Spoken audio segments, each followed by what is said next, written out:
Hey, you guys, welcome to Talk About It Thursdays. I am your host, Karen Bailey. Let me know when you're on and we will get started for today. I hope everyone is having a wonderful Thursday. We are one step closer to Friday, and that's one step closer to our weekend. Just let me know what you're on, and I will get started in just a minute. And say hello to me so I can see you. Hello, hello. Hi, Sandy. Hi, girlfriend. How are you? Good to see you. Good to see you. Yes, ma'am. We'll get started in just a minute. I'm not going to be before you long because it's kind of thunderstorming outside. So I'm ready to have dinner and call it an evening. Find me a good movie on Netflix or something and just relax and enjoy the sound of the rain.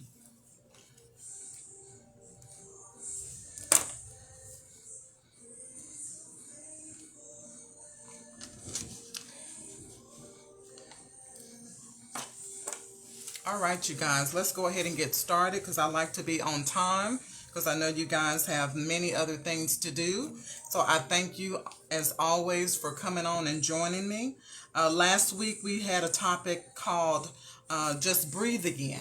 And I hope you guys got some nuggets from that. You can watch that on the page. Just scroll down the page. You should be able to find that if you were not able to watch that. And that is why I do live videos so that you can go back and watch videos anytime you need to. We also have a YouTube channel, Encouraged and Empowered to Win.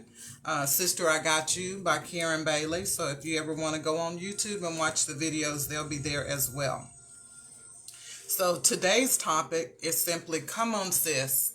Come on and get up. You know, we all need encouragement sometimes. We all fall down. We all have bad situations that happen in our life. And sometimes it's not as easy as people think for you to just get up and just start on and keep moving. Some things just hit you harder than other things do. And sometimes you need that little bit of encouragement. Sometimes you need that sister or brother to encourage you and come to you and reach out a hand to you and ask you, come on, sis, you're going to be okay. Come on, sis, let's get up.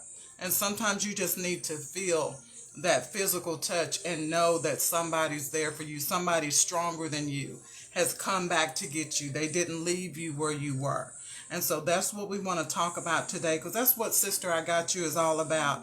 It's about being there for one another, not letting someone fall and feel like they have to be by themselves, or fall and feel like people have forgotten about them. Sister I Got You is that strength. Sister I Got You is that brother and that sister that reach out a hand and say, you know what? You're my sister. You're my brother. I love you.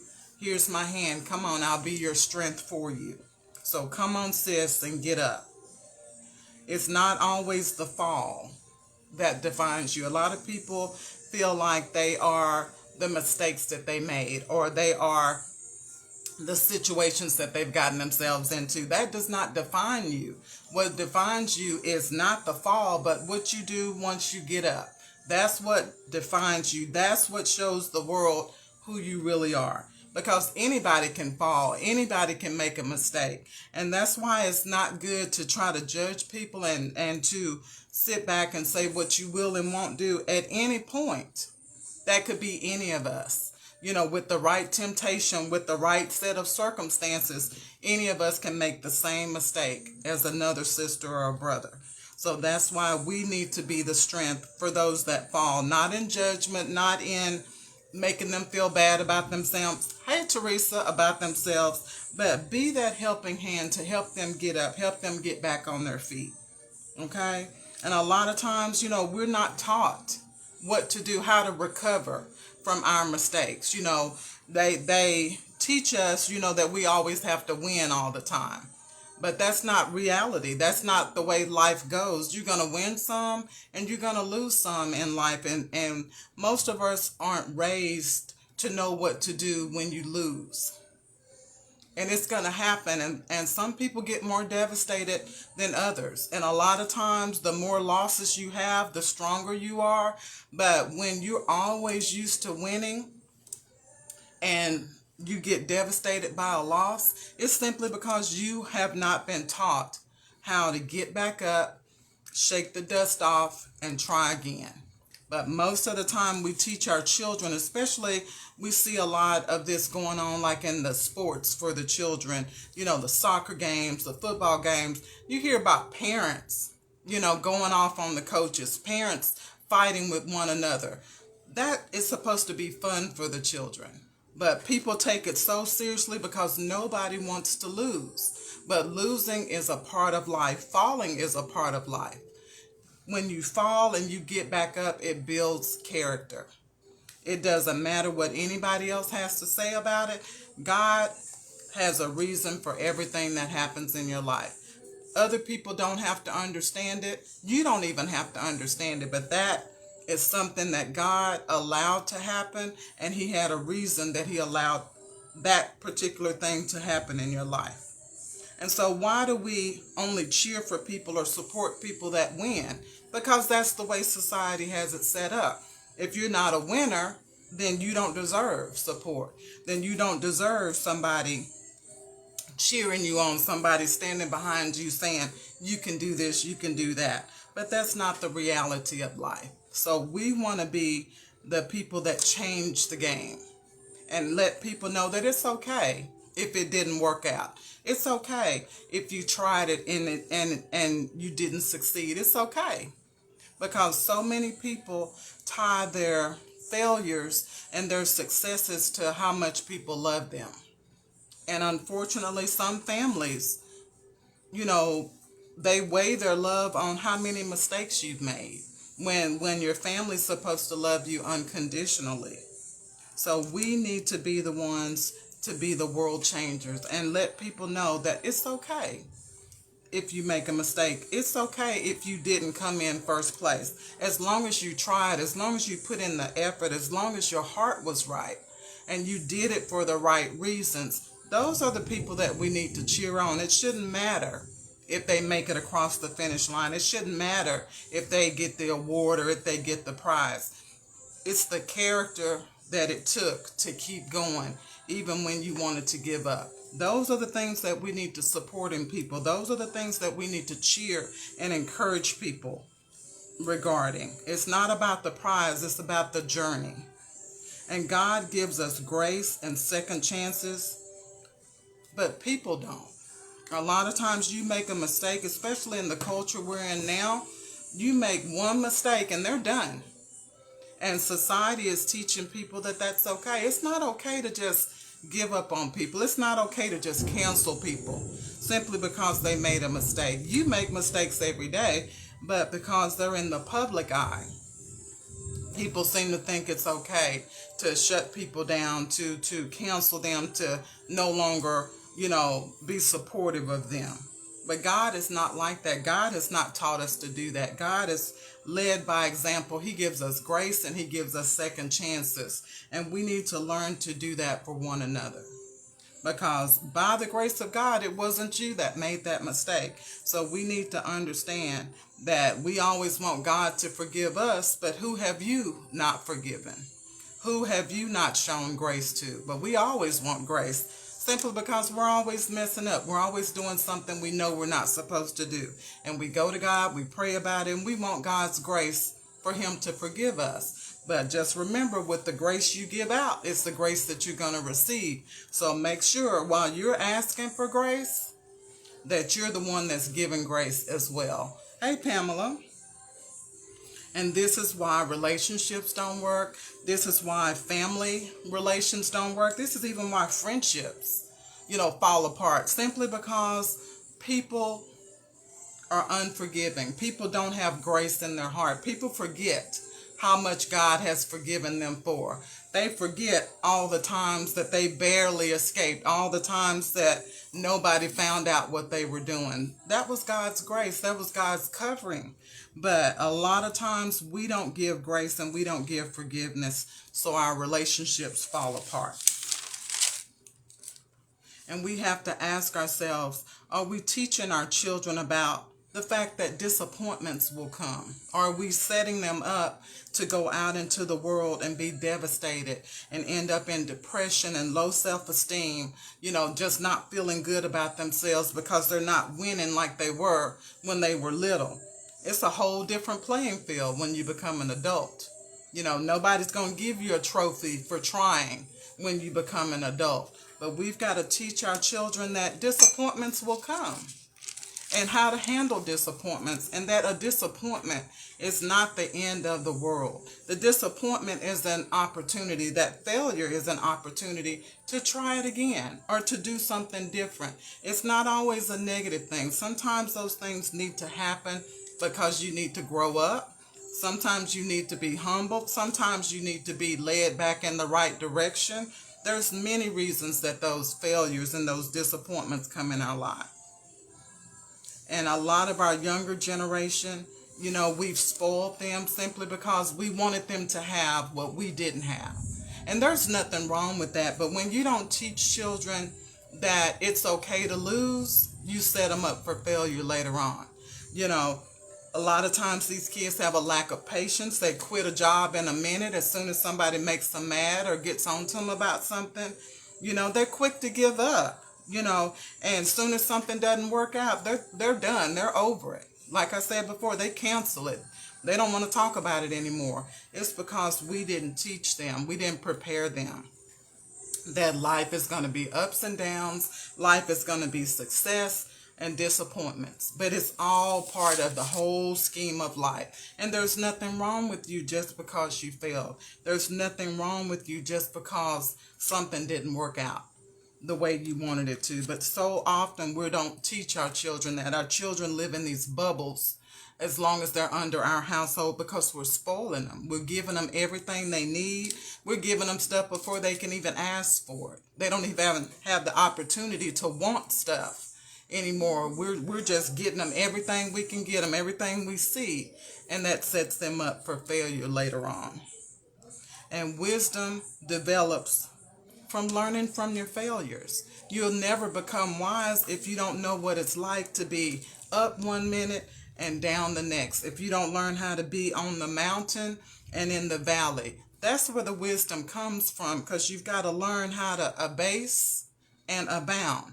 It says in the Bible, you have to learn how to be content with either one and not let it change what you think about yourself, not let it change what you think about God, not let it change your character. Hey, Kinsley, you got to understand that's all part of life. We got to learn how to bob and weave. I love that scripture, and I want to say it's in Psalms 1 when it talks about that you'll be like a tree planted by the rivers of water. When the time comes, your leaves will not wither. You won't be moved. You're going to be steady. You're going to be planted. That's life. Things are going to happen. The storms are going to come.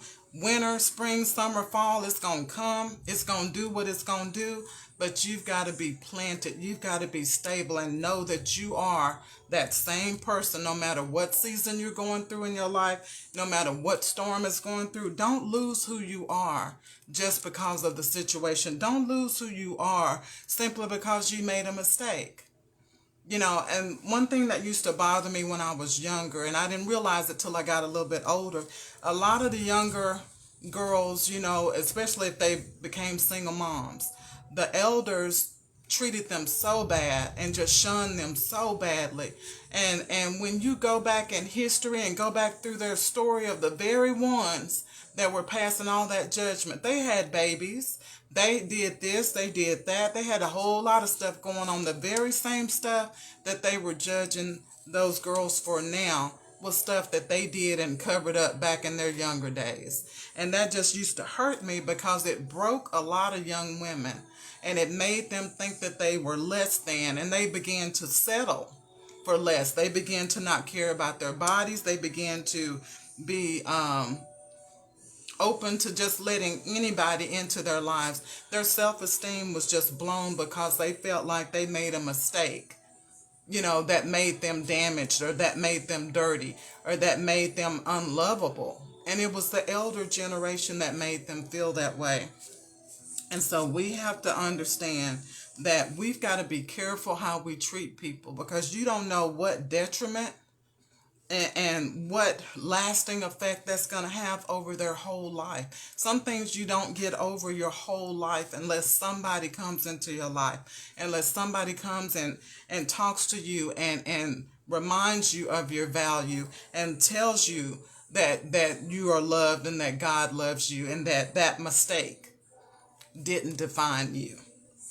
And so why do we feel failure? Let's talk about why we fear failure. We fear it because we're afraid that people are going to judge us, and they do.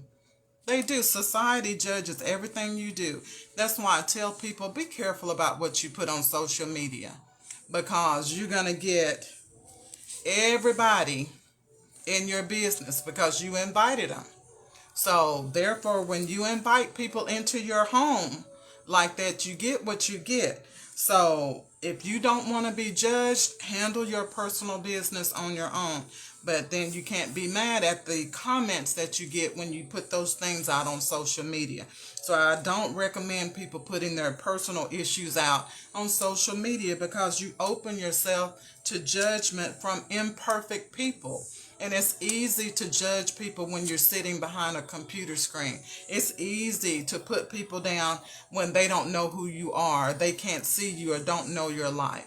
So just understand, you make yourself a target when you do those type of things. So that's one of the reasons why we fear failing, because we're so afraid of being judged, because we care too much about what people think about us. Another reason we fear failure is fear of being unloved. You know, you've seen things happen to other people and how other people treated them and how they were left alone and didn't have anybody and didn't have any support. You don't want that for you. So you try your best. Hey, chick, you try your best not to fail at anything. You try your best. You know, you'll work yourself to death to try to make something happen, because you don't want to feel unloved. You don't want to feel what it's like to have people walk away from you. You don't want to feel what it's like to have people act like they don't know you, you know, when they see you're in trouble. I've had that happen before. It's amazing how many people can see you and won't even speak just because you're going through something. So it's the fear of being unloved, and that's what makes us fear failure so much. And then 3, the fear of not being accepted. You know, when people, hey Charlitha, when people know your story, sometimes they won't allow you in their circle. Sometimes they feel like they're better than you. Sometimes they feel like, you know, you'll make them look bad. You know, so people fear that. You know, everybody wants to be accepted. Everybody wants to be accepted for who they are. But there's going to be people out there that's going to judge you by your past no matter what you do. No matter how much you've gotten past that, how much you've cleaned yourself up, there's always going to be people that want to remind you of who you used to be, or remind you of where they saw you fall. So people fear that because they want to be loved and accepted just like everybody else. And number 4, the reason why we fear failure is we personalize it. We internalize it as if something is wrong with us just because something didn't work out. And ladies, I've seen this over and over and over again. Men, I've seen this over and over again. When relationships don't work, or when you've been divorced, you know, first thing people say, well, you've been divorced. What's wrong with you?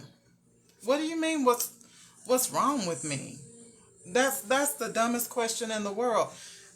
The situation was not where sometimes people are supposed to be. That's why it doesn't work. Or sometimes we go after our own lust instead of trusting God, and that's why the relationship didn't work. It may be immaturity.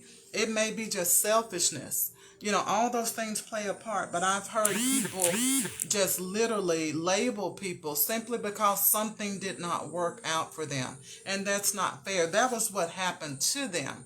That was not who they are. So you have to be careful not to internalize the failure, to make you feel bad about yourself, to make you feel like you're less than. I don't care how many relationships you've been through. I don't care how many times you've tried to do something and you failed. Do not get down on yourself, because at least you have the tenacity to try it again. At least you know that something inside of you says, try it again. Let's do it again. Let's do it again. And then if it doesn't work out for you, you have to learn to be okay with that. You cannot let one situation change the whole course of your life. You cannot let one failure, devastate you and kill all of your dreams and your hopes. You have to understand that was just one small thing in your life. Your life is bigger than that. God has so much more for you than your mistake, than that situation that you went through, or that bad decision that you made. That is not your whole life. That was a season that you were in. That was a chapter that you were in your life. You got a whole book to read. So don't stop your life just because something didn't work out. Stop feeling like you're not good enough. Maybe that situation was just not for you, and you're trying to force yourself into something that God doesn't have in store for you. Sometimes we're working against God's plan. But don't internalize it and don't personalize it. You're still the same good person you were, even though that didn't work out. You're still the same loving person, even if somebody doesn't love you back. Don't make it about you, because sometimes people are broken and don't know how to love you. They don't even love themselves. So don't allow that to overtake you and make you start doubting who you are and that you're lovable and that God loves you. Okay? And so a lot of times people give up hope simply because whatever they were trying to do, whatever they were putting all their focus on, didn't work. Well, that's when you go back to God and say, okay, God, I did the best that I could with this. Why didn't it work? God will show you if that thing that you were trying to do was an idol. Because sometimes we allow things in our lives, we want something so bad that it becomes an idol in our life. And God is a jealous God. He's not going to allow you to love something more than you love him. So sometimes he has to take that thing away from you. So it may not even be about you personally, but it may have been because you were giving too much attention, too much focus, too much time, giving over all your treasures and all your energy to something, and you were loving it more than you were loving God. And so let's talk about the benefits of just getting up and trying again. Because a lot of times people can't see that there's a bright side when you're going through something. Sometimes all you can see is the problem. But there's a benefit in getting up. And the benefit in getting up is letting the enemy know that he didn't win. As long as you lay down there and as long as you stay down there, you are letting the enemy know whatever he threw at you, whatever, attack that he put on your life, he won. Because the goal is to keep you down. The goal is to keep you from looking up, keep you from trusting God, and to keep you from getting up. Because once you get up, then you'll begin to move. And that's the thing the enemy doesn't want. He wants you stuck. He wants you stifled, because when you're stuck, you ain't talking to nobody. You're going to isolate yourself. You ain't trying to hear nothing. You ain't trying to go nowhere. And that's where he wants you, in your own little personal prison. So that's the benefit of getting up and trying again, is to let the enemy know he didn't win. And as long as God is on your side, as long as your trust is in God, he'll never win.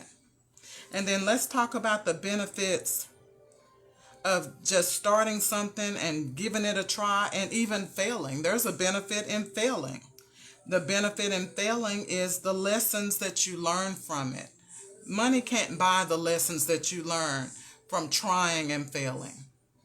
You learn a lot about yourself. You learn a lot about your passion. You learn about how strong you are, stronger than you normally think you are. When you try something, and yeah, maybe it fails, maybe it doesn't, but the fact that you kept going even when you got tired, even when you felt like giving up, it'll show you some things about yourself, and it'll show you that God is building your character. He's making you over again. He's making you stronger than you were last year. Because last year you wouldn't have even went half as far. Last year you'd have said, forget it. I ain't got time for this. I got other stuff I got to do. But this year you stuck it out. This year you said, I'm going to try it. I'm going to run on and I'm going to see what the end's going to be.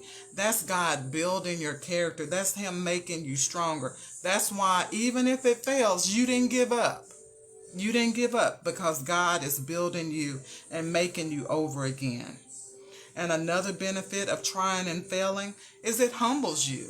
You know, sometimes we get the big head. We get to thinking, hey, Cassandra, we get to thinking that we got it going on. You know, we've had some successes in this area. We got some initials behind our name. We've got a position or a title at work. And we'll get beside ourselves. And we'll forget about who put you there. And so sometimes God will let you, as they say, let you hang yourself. He'll let you go on and put your own little rope out there and let you trap yourself. Because sometimes this mouth will get away from us and we start bragging and boasting about who we are, what we can do, what we got, all of that. And so God has to allow you to fail simply to humble you and help you to remember without him, you're nothing. Remember who helped you get here. Remember why you are the way that you are. You can't do that without me. So failing has a benefit of keeping you humble. That way you're less likely to judge somebody else when they fail. Another benefit is wisdom.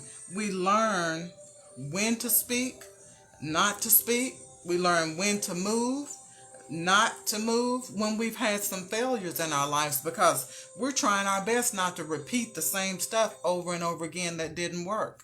So once you've had a few failures, especially some big ones, I've had some big ones and they've taught me how to move. It taught me how to move in silence. It taught me not to run my mouth when God is showing me something big is coming in my life. He's teaching you how to speak, when to be quiet, how to move, and when to be still and know that I am God. That's the wisdom that you get from failing. That's the wisdom that you get from falling down and getting back up. And then knowledge is another benefit of trying and failing. You learn from those lessons, from those failures. You try to take the lesson from it. Get over it. Get out your feelings. Yeah, it didn't work. Cry your tears. But get the lesson out of it. Don't let it be a waste. Don't let it be for nothing. Oh, I'm going to get something out of everything bad that's happened to me. I'm going to sit down and try to figure out, okay, God, what is the lesson I was supposed to learn? Because that hurt. I don't want to go through that again. And so you have to get the lesson from the failure. You have to get the lesson from the pain. And that's that knowledge that you can't get anywhere else.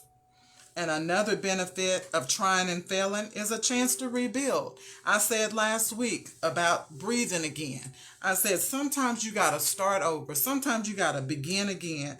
And there's nothing wrong with beginning again. There's no shame in that. The shame is allowing something to choke the life out of you when you have a choice. When you have an option, when there's a door where you can get out, when you can pray your way out, when you can work your way out. That's when it's a shame when you stay, because you felt it taking everything from you and you just allowed it. But there's no shame in starting over. Matter of fact, a lot of times you do better the second time or the third time or the fourth time, because you've learned something from each failure, which makes you smarter. It makes you wiser. It makes you do things a little bit differently. Another benefit from failing is you find out who your friends are, your true friends are. Let you do something and be successful. You got all the friends in the world. But as soon as you have a bad patch in your life, as soon as something you try embarrasses you because it didn't work out, or let that money be gone that you used to splurge it on everybody else, you're going to find out a lot of people aren't really your friends. Some people were just hanging around for the benefit. And it takes the failure for God to open your eyes, because he's been trying to tell you about so-and-so. She ain't no good for you. She's jealous of you. Do you see how she be making them little old snide remarks and laughing? Talking about, girl, I'm just playing.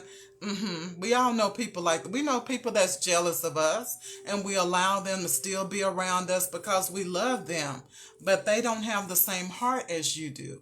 And God is having to show me that about people. Everybody don't have your heart, Karen. So watch what they do. Watch those little things that they say, and say that they're kidding, or they're always got something to say, or they're always trying to show you up, or they're always trying to embarrass you. That person is jealous of you. That person doesn't really love you.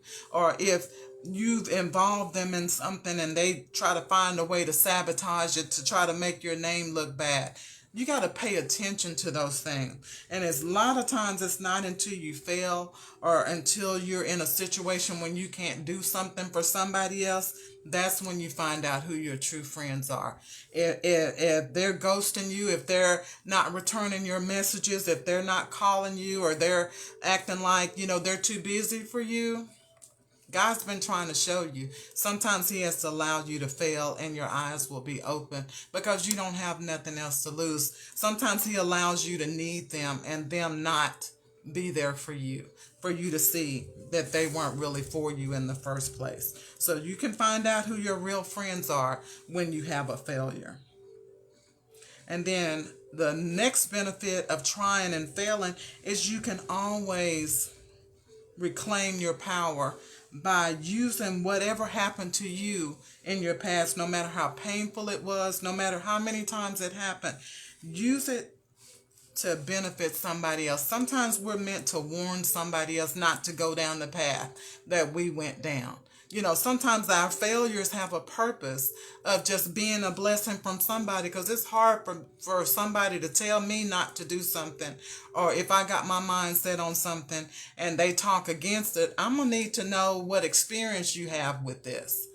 Don't just be talking and telling me you don't think I should do this, that, and the other, when it comes from somebody that's been down that road, when they've seen the negative side of something and they share that experience with you. It gives you a little bit of clarity. It gives you an opportunity to think a little bit more before you make that decision. So sometimes our failures are meant to help somebody else later. But you got to be willing to open your mouth. You got to be willing to be transparent. And that's what Sister I Got You and our Talk About It Thursdays are about. It's about transparency. If I got out here and tried to make y'all think my life was perfect, this, that, and the other, I wouldn't expect you guys to listen to me. But y'all know me. Y'all know I done been through it. Up and over it. Bought a t-shirt, got a whole wardrobe, but by the grace of God, I got through it. And therefore, I'm not ashamed of anything that's happened in my life, because God got me through it all. So obviously it was supposed to happen to build my character, to tear up some things that probably I had let the enemy build up inside of me. God had to tear some stuff down so he could rebuild me again. And I thank God for that. It's been a painful process, but it's been worth it. It's been worth it to have God renew you, have him rebuild your character, to make you something new. That's a blessing when God does that. And when you're down, it's the perfect opportunity to look up to God. So sometimes our failures, the benefit of failing is just an opportunity to make us pray, to make us talk to God, to make us seek his face in the situation that we're in. Because sometimes when things are going good, y'all, and I'm guilty of this, going good, we forget to pray. We forget to acknowledge God.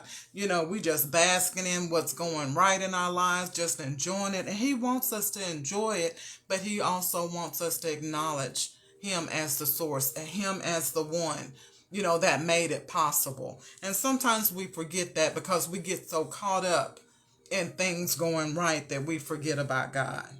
And the failure also strengthens you and builds your spiritual muscles. If you don't ever fail, then how are you going to test your faith at all? If everything goes right in your life, you don't even have to have faith. It's when things are wrong and you're trusting God and God makes a way out of no way. That's what builds your faith. That's what builds your spiritual muscle. And failure makes you grateful, because anything I've ever gone through in my life, I have to thank God, because it could have been 10 times worse. There were many times that I should have been dead and gone.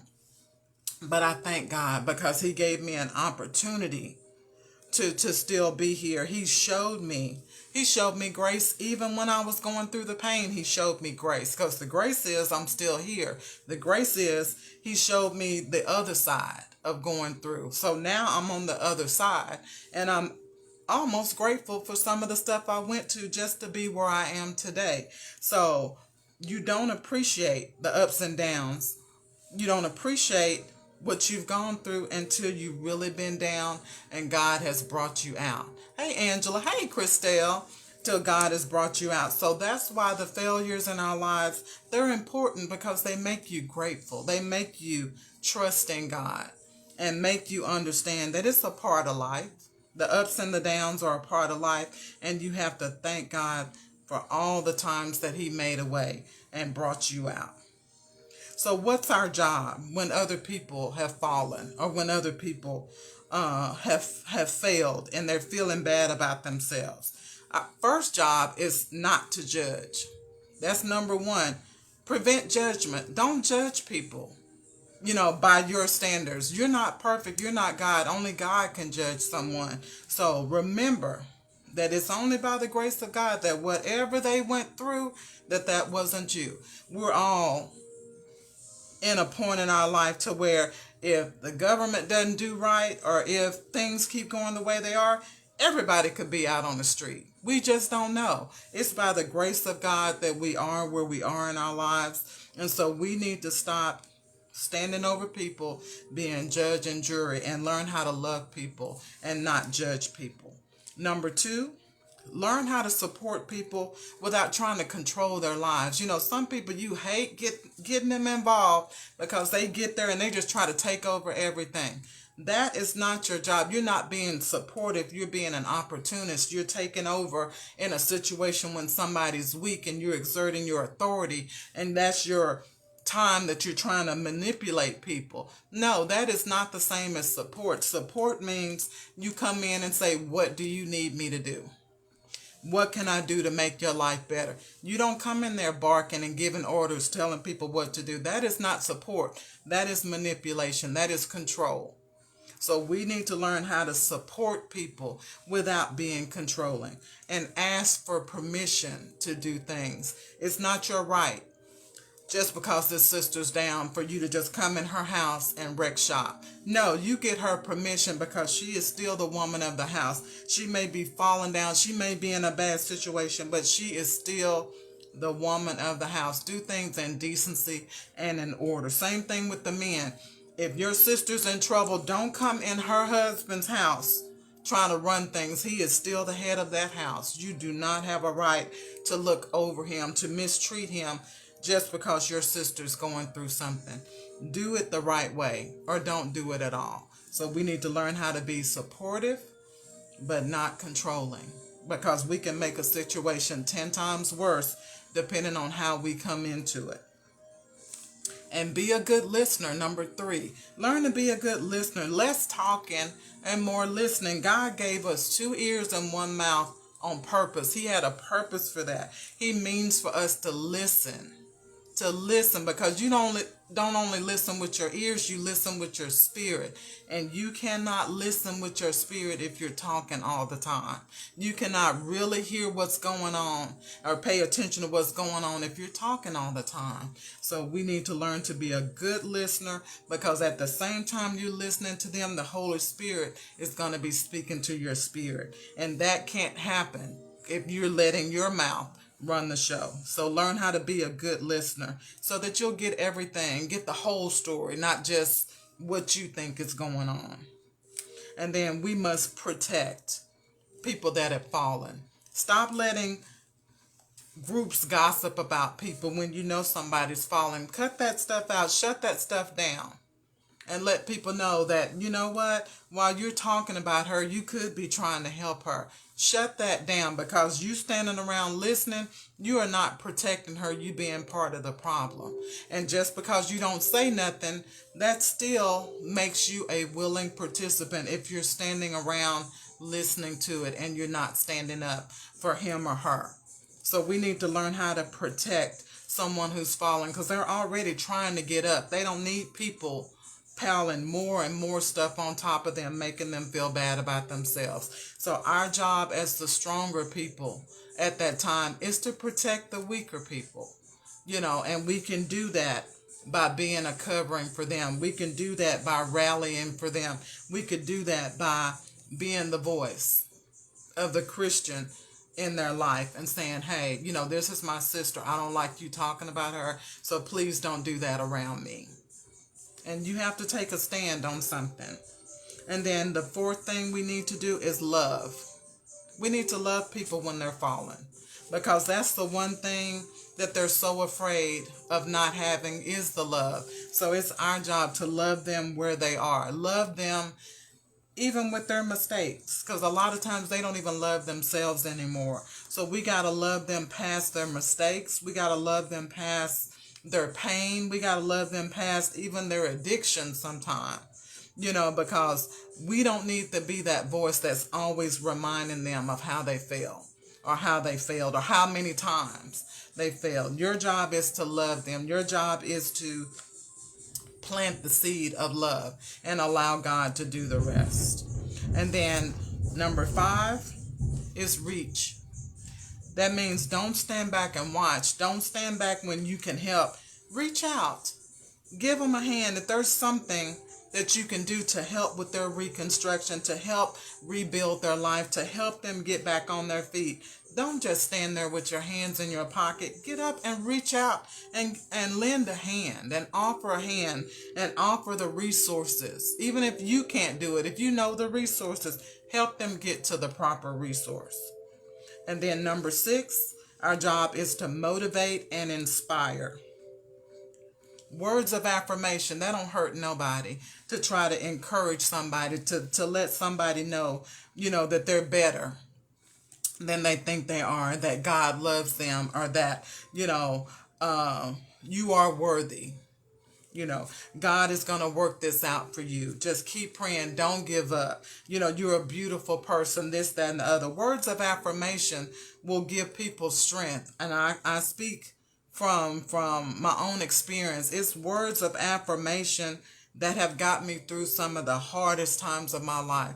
When I couldn't see who I was, my own value, just other people that were willing, and most of the time it was strangers. That's the craziest part. It was people that didn't even know me on a personal level that gave me the words of affirmation that I needed to get back up. It was never the people that knew me. It was never my friends. It was always people that I would meet while I was in my sad times, people that I would run into when I'm on my job trying to smile, when I'm just trying to get through the day. It's amazing how God was sending so many people that didn't know me, but they could feel me. I don't know if that makes sense to y'all. They could feel something from me, and they could feel something, and I guess because they weren't, the kind of people that were so close to me to where they knew my situation, they had to draw things out of me. And as they began to draw things out of me and to make me talk about what was going on, they filled me back up with words of affirmation, letting me know how strong I am. Oh, you're this, you're that. God has got something special for you. Don't give up. Just keep moving forward. I heard all of those things. And I didn't even know, half the people's names I couldn't even tell you, but they just spoke life back into me at a time when I wanted to give up, when I was just tired. There are times when you just get sick and tired, and God, being God, will send a ram in the bush, and it'll be people you never expected. And sometimes it's people that you'll never see again. God will send into your life at the very moment that you need them, just to put that word in you, just to remind you of how awesome you are and how beautiful you are and how great you are and what a good person you are and how you've got so much to give and how God is going to use you. I remember this one lady, and I can't even tell you her name, at a time when I was feeling like nothing. She just kept reminding me, every time she saw me, she said, mark my words, God's going to use you. Mark my words, God is preparing you for something. Mark my words, you're going to think about me when it starts coming to pass. And I did. I thought about her when certain things in my life started leveling up, and I started going to higher levels and higher levels. That lady's voice kept coming back to me where she kept saying, God has got you going through this for a reason. It's not for nothing. The tears are not for, just for waste. God is going to do something with everything that you've gone through, and you just got to trust the process. You got to trust and just know that he loves you so much. That's why he lets you go through what you're going through, because you're going to be able to help somebody else. And those were the words that kept me going. Those were the words that made me get up, that made me hold my head up, that made me walk through the valley of death and not fear what people were saying about me, not fear how my situation was at home, not fear, that I didn't have the family support that I needed. And it got me through to the other side. So I thank God for those people that God bring in your life that don't even know you, but they know God. And see, sometimes you guys, we worry about talking to people that we know. And that's where we make our mistakes. People that we know us. So sometimes they don't receive like they need to because they already have their opinion of you, because they think they know everything about you. But it's something about somebody that's hungry or somebody that's thirsty. Their soul is thirsty. When you come and you come the right way and you come with that love in your heart, they soak up every bit. They don't let a drop hit the floor. And they don't know nothing about you, because that's how I was. I was soaking up everything I could because I didn't know these people. I'm like, where are they coming from? Why are they being so nice to me? Why are they saying all these wonderful things about me? I was soaking it all up, and those people didn't know me from Adam. Didn't know me. Hey, Sandra. They didn't know me from Adam, but they have poured into my life, and they gave me what I needed to keep going. And so quit worrying about talking to people that you know. Sometimes your words of affirmation are for people that are thirsty. They just need somebody to care about them. They just need somebody to tell them that they're valuable. So when God puts something on your heart to say to somebody, stop hesitating. It doesn't matter if you don't know them. You know God. And if you know God, that's all you need to know. Say what you got to say and walk away. And let God handle the seeds that you planted. And the next thing we need to do when somebody has fallen is we need to motivate and inspire. And when we motivate and inspire, a lot of times it's about how you walking. The way you walk and the way you talk and carry yourself and treat people, you're inspiring. You're inspiring somebody and you don't even know it. Just your acts of kindness and your acts of service and the quality that you put into what you do. Some people think it's all about time that you put in. Sometimes you can do a lot with a little. A lot with a little time if it's quality in that time. If you do quality things in that time, it don't take that long. And that's why God could do some of the things that he did so quickly, in the miracles and stuff in the Bible, because he did quality stuff. It don't take long. It don't take but a minute to do something if you're doing it, with a standard, if you're doing it with a high quality. You don't have to waste a lot of time because you've already planned that thing out. You know what you need to do. You know what target you're after, and you do it with excellence. And that's why I tell everybody, stop just half doing things. Stop just doing what's popular, then dropping it, or doing what you see everybody else is doing, everybody's talking about. If you're not going to do it with excellence, if you're not going to do it with passion, don't do it. Don't waste your time, because you're just wasting time. Everything that's attached to you ought to have excellence behind it. People ought to know when they see your name, oh, that's quality. She don't deal with messy stuff. They need to know that about you, that your character is that you expect quality, that you expect excellence. And that's what you do. You motivate and you inspire somebody that's fallen when they see you walking and doing your best. So it's not always what you say. Sometimes it's what you do that helps somebody make it through a bad situation. So that's another part of motivating and inspiring. It's your acts of kindness, your service, and just how you're walking and how you're carrying yourself. And that's also part of being the example, which was the next thing I was going to say. Live your life in such a way that others can draw strength from seeing you no matter where they are. Don't be this way when you're over here and that way in another. You confuse people. Be who you are no matter where you are, because you don't know who's looking at you. You don't know who needs your strength. You don't know who is suffering in silence. And when they see you, they're like, I want to be like her. I want to be able to walk with my head up like her. I want to have that confidence that she has. They don't understand what it took for you to get to that point, but they see it and they know it's right. They know it's something to be desired. And so we set an example wherever we go. So be who you are, and just remember, somebody's watching you that needs your strength. So that's why we can't act any and every kind of way. And then share your past failures. That's another thing we need to do when people fall. Don't make people feel like they're the only ones that's gone through something. Share your past failures with people. Quit being ashamed of the mistakes that you've made. We've all made them. And I promise you, whatever you're trying to keep in the closet, somebody know about it, and they probably done told somebody else. You just don't know it.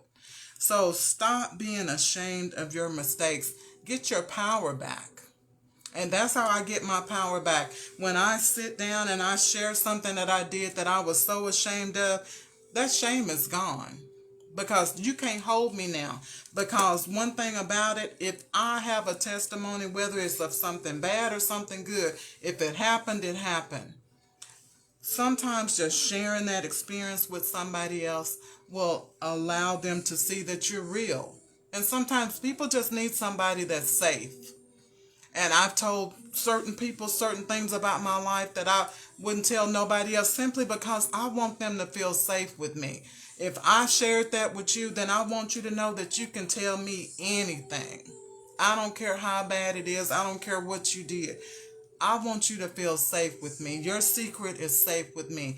If it's something you're still dealing with, we're going to pray about it together until God delivers you from it. But I don't want people to feel like, oh, well, I can only tell her so much because, I don't want her looking at me some kind of way. I don't want her judging me, because you've not been transparent. Now people feel like they have to put up a pretense when they're around you. And that's not the me that I want people to see. I want people to understand I done made a lot of mistakes. And I'm not ashamed of not nail one of them. And if we ever get to the point we sit down and have to talk about them, I'm going to tell you all of it. Not just my side, but I'm going to tell you everything. I'm going to tell you what I did wrong, what they did wrong, what I shouldn't have done, what I could have done. That's that transparency that makes people feel safe, that helps people that have an issue with trust learn to trust again, because that's a lot of the problem with people. So many people have hurt us. So many people have hurt us that we trusted. Now we don't trust nobody. And it's hard to find people that you can tell your real stuff to. Somebody that you can say, hey, I almost did this and I'm ashamed of it, and them not judge you for it. That's the people that we need to be. We need to be people's safety net. We need to be the people that they can come to when they can't come to anybody else.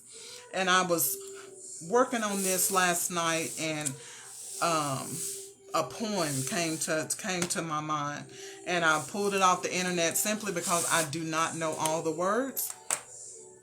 But God led me to this poem, and it's by the late great Maya Angelou. And y'all will be familiar with this poem, but I thought this topic about come on sister and get up, this would be appropriate for it. And this is Maya Angelou's poem, Still I Rise. And she says, you may write down in history with your bitter, twisted lies. You may trod me in the very dirt, but like dust I rise. Does my sassiness upset you? Why are you beset with gloom? 'Cause I walk like I've got oil wells pumping in my living room. Just like moons and like suns with the certainty of tides. Just like hoping springs high, still I rise. Did you want to see me broken? Bowed head and lowered eyes? shoulders falling down like teardrops, weakened by my soulful cries? Does my haughtiness offend you? Don't you take it awful hard, 'cause I laugh like I've got gold mines digging in my own backyard. You may shoot me with your words, you may cut me with your eyes, you may kill me with your hatefulness, but like air, I'll rise. Does my sexiness upset you? Does it come as a surprise that I dance like I've got diamonds and in the meeting of my thighs? Out of the huts of my history's shame, I rise. Up from the past that rooted in pain, I rise. I'm a black ocean leaping wide, welling and swelling, I bear in the tide. Leaving behind nights of terror and fear, I rise. Into daybreak with wondrously clear, I rise. Bringing the gifts that my ancestors gave. I am the dream and the hope of the slave. I rise, I rise, I rise. So, to my sisters and brothers, no matter what you've gone through, let the enemy know it ain't over till God says it's over. So don't give up just because the battle gets hard. God did not promise us that life was going to be easy. He promised us that he would be with us and that he would never leave us and he would never forsake us. But he did not promise it was going to be easy. That's why the weak need the strong. And that's why the strong need to be there. Because at some point in your life, you're going to be the weak one and you're going to be reaching out for somebody to help you. So we need each other in order to survive. And my final thought, we all fall, but the key is not to stay there. No matter how big the fall, make up your mind and be determined to come back better because of it. Don't come back bitter, but come back better. Let nothing that you went through, all the tears that you shed, all the sacrifices that you made, let none of that be a waste. Make it mean something. So come on, sis. Come on, sis. Get up. You have a lot more living to do, and I need you to rise. Thank you guys for watching. I love you guys. I pray that you have an amazing weekend. Be safe if it's raining in your area. And you guys, just be grateful, because all of us can look back on times in our lives where we just really thought we would not make it. And by the grace of God and his mercies, and because he's so good to each and every one of us, we're still here.